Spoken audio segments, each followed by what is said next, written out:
Do you know India అనేది antimicrobial రెసిస్టెన్స్కి ఒక capital hub అని? రీసెంట్గా మన ప్రైమ్ మినిస్టర్ నరేంద్ర మోడీ గారు మన్ కీ బాత్లో ఈ యాంటీమైక్రోబియల్ రెసిస్టెన్స్ గురించి చాలా సీరియస్గా హైలైట్ చేశారు. Let's find out what is antimicrobial resistance and ఇది రావడానికి ముఖ్యమైన కారణాలు. సో చాలా ఇంపార్టెంట్గా మనకు అన్నెసరీ యాంటీబయాటిక్స్ ప్రిస్క్రైబ్ చేయడం.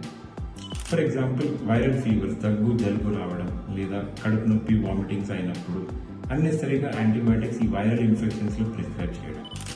రెండోది, సరైన యాంటీబయాటిక్ని సరైన డోస్లో లేదా సరైన డ్యూరేషన్ ఇవ్వకపోవడంలో ఇన్ఫెక్షన్ అనేది కంప్లీట్గా తగ్గకుండా రెసిస్టెన్స్ డెవలప్ అవుతుంది. సో ఇలా మనం రొటీన్గా వాడే యాంటీబయాటిక్స్కి తరచుగా ఈ బ్యాక్టీరియా ఎక్స్పోజ్ అవ్వడం వల్ల మనం కామన్గా వాడే యాంటీబయాటిక్స్ పనిచేయకుండా రెసిస్టెన్స్ డెవలప్ అవుతుంది. సో దీనివల్ల చాలాసార్లు పేషెంట్స్ హాస్పిటల్లో అడ్మిట్ అవ్వడం లేదా వాళ్ళ స్టే అనేది ప్రొలాంగ్ అవ్వడం అండ్ ఇంకొన్నిసార్లు యాంటీమైక్రోబియల్ రెసిస్టెన్స్ వల్ల చనిపోవడం కూడా జరుగుతుంది.